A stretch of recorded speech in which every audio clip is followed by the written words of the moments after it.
Hello there, thank you very much for joining me. It's Mohammed Fahim.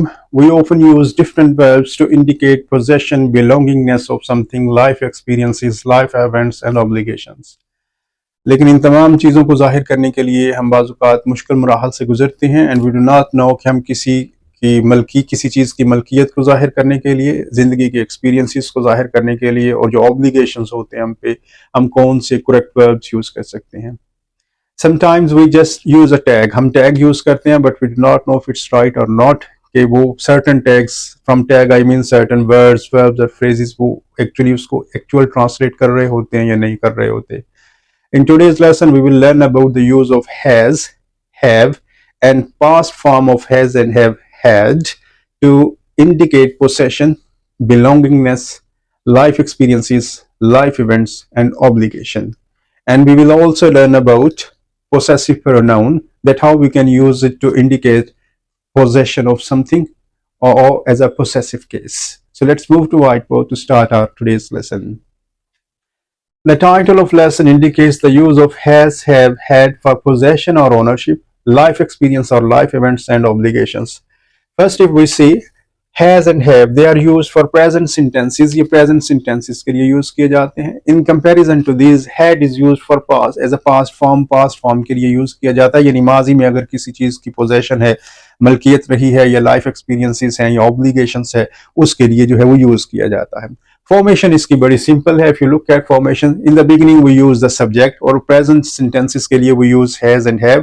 अगर आप detail में जाना चाहते हैं कि has and have के साथ कौन से सब्जेक्ट लगेगा, कौन से प्रोनाउन लगेगा, you can surf a video on YouTube channel English for Everyone. Present perfect tense, उसमें मैंने डिटेल से सब कुछ दिया हुआ है. But I repeat it again, first and second जो पर्सन्स हैं उनके साथ have लगेगा, जो थर्ड पर्सन या सिंगुलर है उनके साथ has लगेगा, और जो प्लूरल सब्जेक्ट्स हैं, प्लूरल प्रोनाउंस हैं या प्लूरल नाउन्स हैं उनके साथ भी have लगेगा.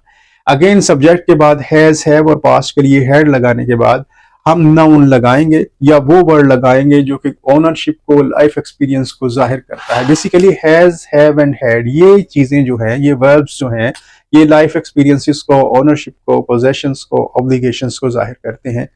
Let's move to our sentences. हम सेंटेंसेस की तरफ देखते हैं. In the I have a book, so I is our subject और हमने इसके साथ हैव लगाया.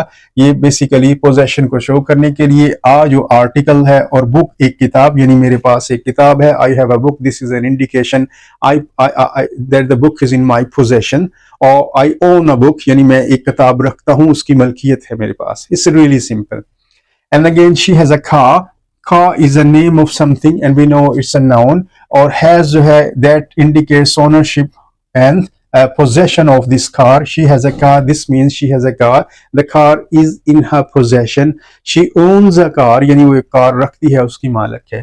The last sentence in this very line is she has a laptop. This means she is the owner of a laptop, or maybe it's a temporary, but at present she is the owner of that laptop, and this means she possesses something, यानी उसके पास laptop है.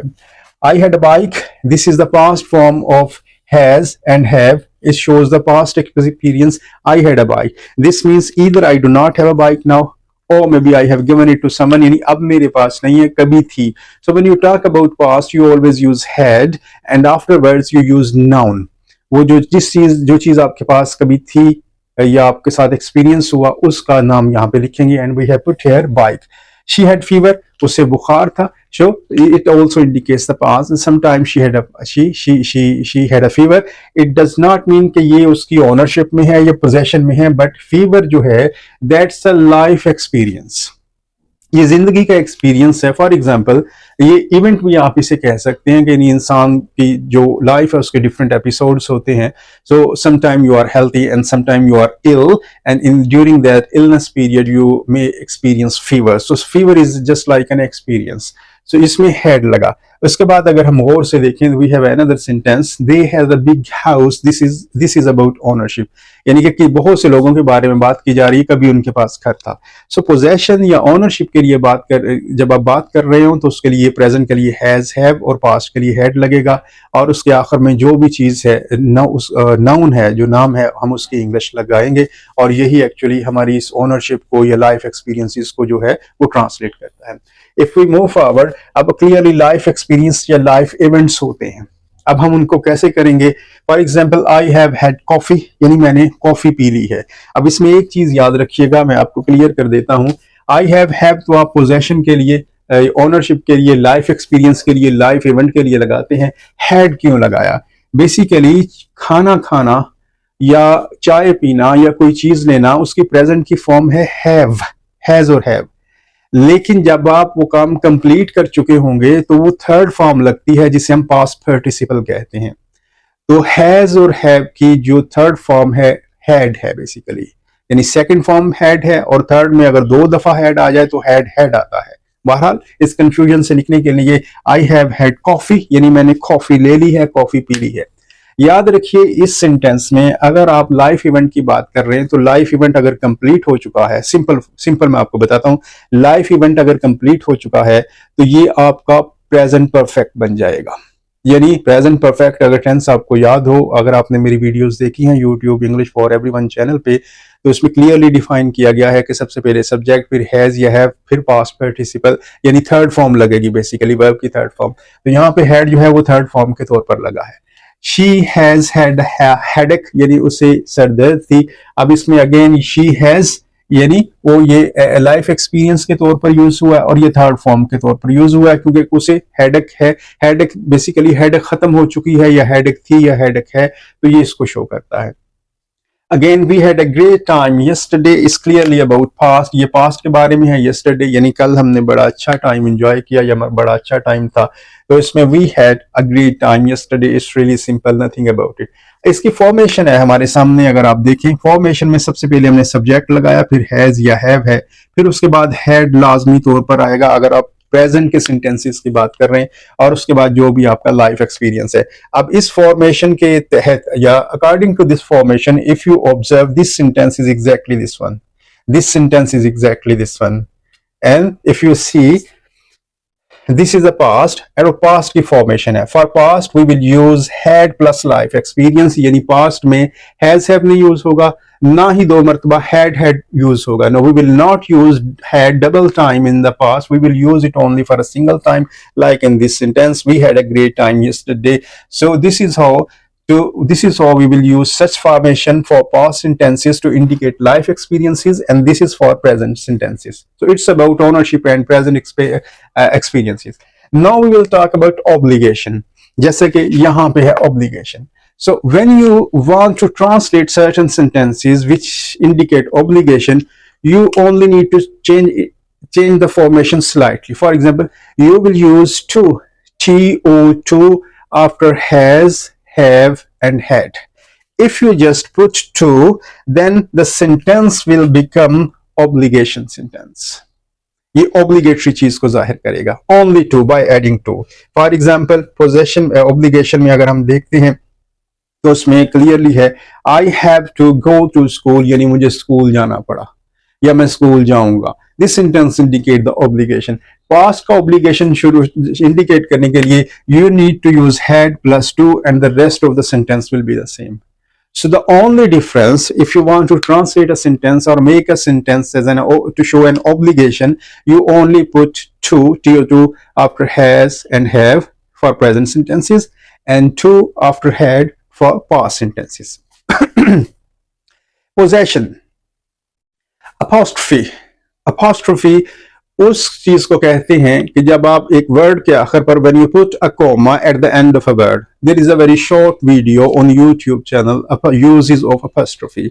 Apostrophe जो है, इसको भी आप possession के लिए यूज कर सकते हैं। कैसे? देखिए, the definition is we only use s to show belongingness or possession. हम सिर्फ s का इजाफा करेंगे और apostrophe यानी कोमा लगाएंगे वर्ड के आखिर पर, और उसके बाद s लगाएंगे किसी चीज की मलकियत को जाहिर करने के लिए। सेंटेंस क्या है? Allies book, Ali is a name of someone. We put apostrophe यानी ऊपर कोमा डाला, फिर s डाला, and then book. Sentence complete. Ali's book. Sarah's bag. Muhammad's car यानी मुहम्मद की कार. अब देखिए इसको हम कंप्लीट सेंटेंस में भी एक्सटेंड कर सकते हैं. कैसे? This is Ali's car. This is Sarah's bag. This is Iman's pen. ये ईमान का पेन है. So just by adding comma s, I mean apostrophe and s, इसमें आप जो है possession का मीनिंग दे सकते हैं. इसमें point to be noted है, if there are plural subject, यानी एक से ज्यादा हैं. फॉर एग्जाम्पल उसमें आप बहुत से लोग आ जाते हैं तो s ऑलरेडी इंक्लूड है, तो आप क्या करेंगे? अपॉस्ट्रोफी डाल के एक मजीद s नहीं लगाएंगे. You will not add apostrophe and s with a plural which already has s. आप क्या करेंगे? उस वर्ड के आखिर पर जो s मौजूद है सिर्फ उस पर अपॉस्ट्रोफी लगाएंगे, s नहीं लगाएंगे, और ये प्लूरल के लिए है, सिंगल यहाँ पे मौजूद है. अब एक और तरीका है पोसेसिव या ओनरशिप शो करने के लिए. अगर आपने पार्ट्स ऑफ स्पीच का लेसन देखा हो मेरे YouTube channel English for everyone में, वहां पे आपको सारी डिटेल मिल जाएगी. प्रोनाउन में मैंने एक टेबल ड्रा किया है. I drew a table and I have given all the forms of possessive, reflexive and objective and nominative cases, जिसमें आपको पता चलेगा. पोसेसिव प्रोनाउन में जो है ये भी, अब पोसेसिव प्रोनाउन क्या है? माई, मेरा. My book, मेरी किताब. So this means the book belongs to me. It also shows the ownership of book. Her shoes, उसके जूते. His stick, उसकी stick. So I recommend you watch this video of parts of speech. Is clearly mentioned on YouTube. So this is how you can use possessive pronoun to indicate possessiveness of something. My book, your pen, his car, her bag, house, हमारा house. अब आप इनको extended sentences में भी change कर सकते हैं. How? Really simple, like this one. This is my book. This is my pen. This is my white board. These are my glasses. So ये सिंपल में है, जिसमें आप पोसेसिव प्रोनाउन को यूज करके आप जो है वो पोजेशन शो कर सकते हैं, ओनरशिप शो कर सकते हैं. ऑब्लिगेशन के लिए ये है और लाइफ एक्सपीरियंसेस के लिए ये है. Thank you very much for joining me. Thanks a lot.